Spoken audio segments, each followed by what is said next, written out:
and welcome to the Huntington State Forest. My name is Chris Massini. I am the Management Forester for the Department of Conservation and Recreation Bureau of Forestry here in Massachusetts. Today we are doing a virtual public tour of the Horse Valley Timber Sale Project. This project has been actively planned for the last year or so, and we are now at the stage of the public tour. It starts with a proposal, followed by a period for public comment, and then following that is a formal prescription with some pretty intensive field surveys and inventory work that leads up to the final marking of the timber sale, and then its sale and cutting. All the information for this project can be found on the DCR website, and I will include a page here shortly showing the links to that. This project is guided by our landscape designation and guidelines manual, as well as the Central Berkshire Forest Resource Management Plan. We also follow guidance from Natural Heritage. We follow all the Chapter 132 forest cutting plans, as well as the Massachusetts Best Management Practices. Our projects are also reviewed internally and externally by other agencies of the Commonwealth.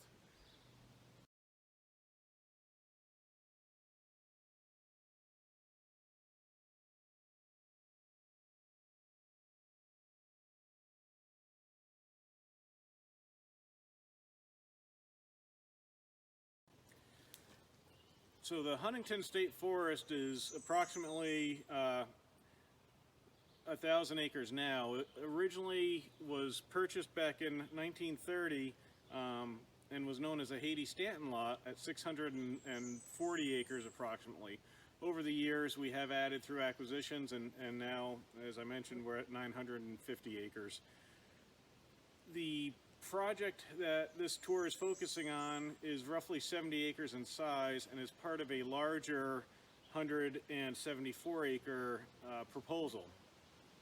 The remaining acreage of that proposal is expected to be put through this process over the coming 3 to 5 years. We are in the southeastern portion of the forest, and public access to this forest is from Sampson Road in the town of Huntington. The Huntington State Forest does have a history of forest management, both prior to our ownership and under DCR ownership.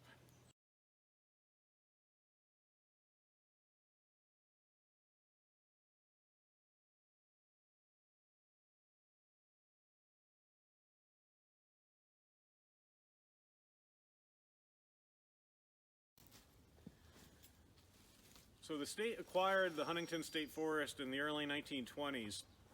At the time we acquired it, the forest was relatively young, and much of it had been cleared from both agricultural uses and from logging and some mining activity.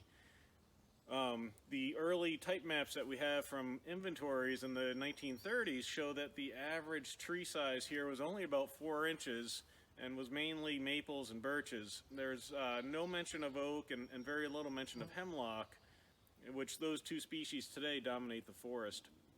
Within the Huntington State Forest, there's also a lot of historical resources of foundations, mill sites, stone walls, and homestead sites, at which we are at one now. This animal pen was part of the homestead, where the previous owner would collect the stray animals of the area and essentially house them here until they were retrieved by their owners for a small fee. These historic sites within the project area are all protected by the equipment during harvest. However, we do remove some vegetation near them to help protect them from wind throw and dying trees causing damage in the future.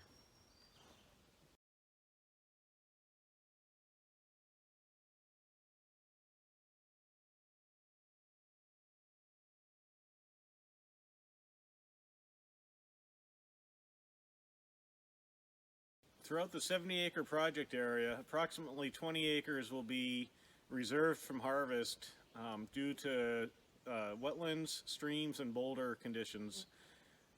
That 20 acres will also include buffers around those features as well. There will be 3 stream crossings in the project area, all of which will be utilizing timber mats for bridging while crossing to protect the stream features. All of the wetlands and stream activity will meet or exceed the Massachusetts best management practices.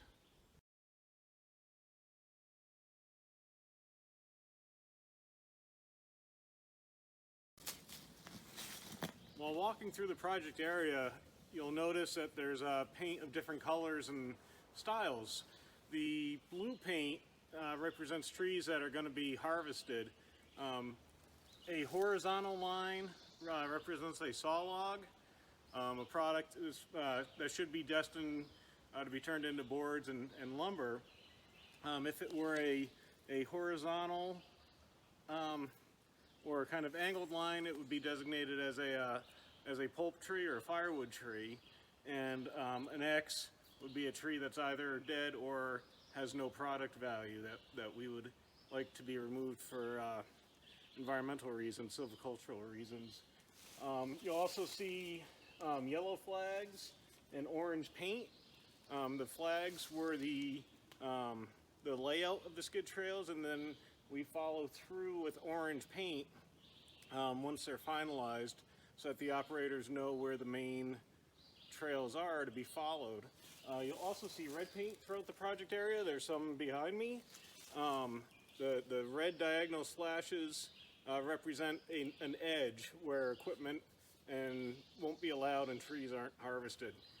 And you'll also see in certain areas trees with red bands around them. Those are trees to be retained for wildlife or for seed or some other reason that we'd like to see them stay.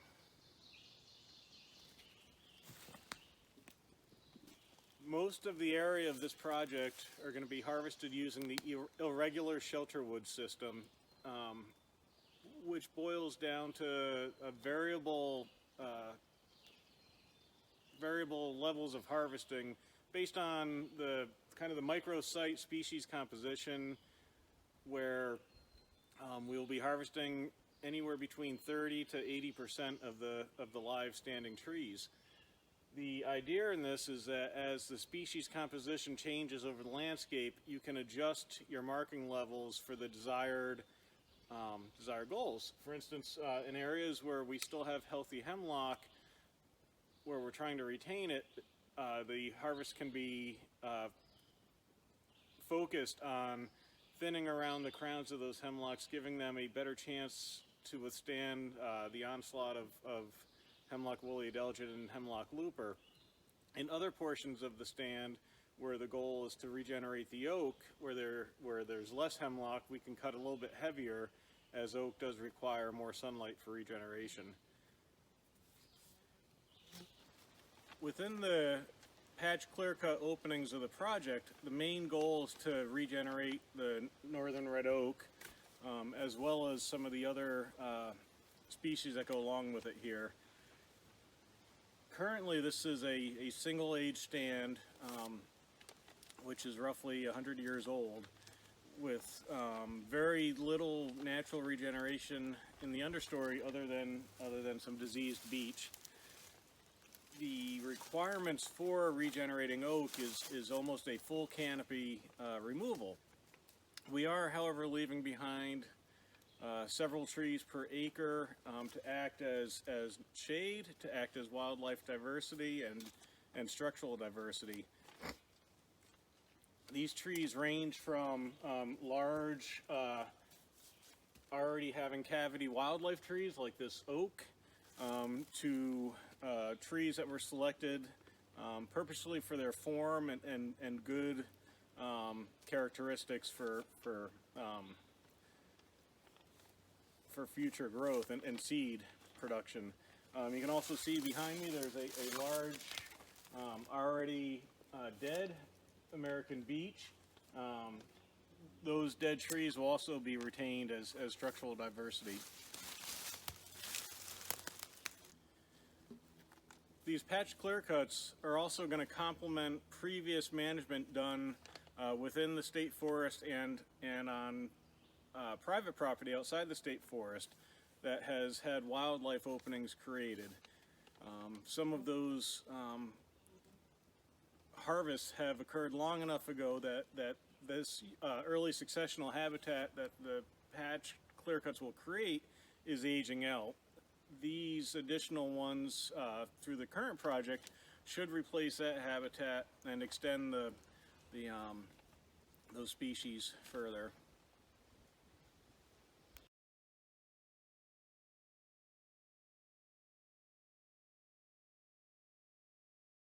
I think so.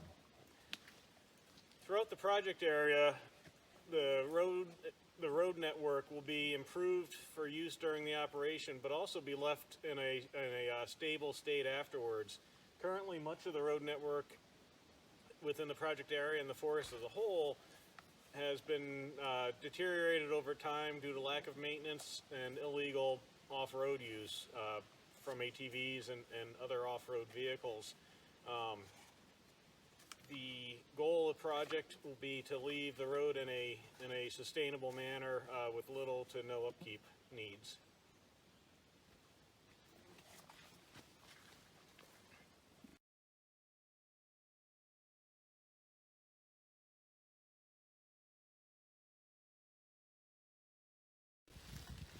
Here at the interior landing for the project area, if skidders are used to harvest the wood, they'll use the system of skid trails and woods roads to bring the wood here to then be loaded on forwarders to be brought off property to a truck landing where it will then leave for its final destination.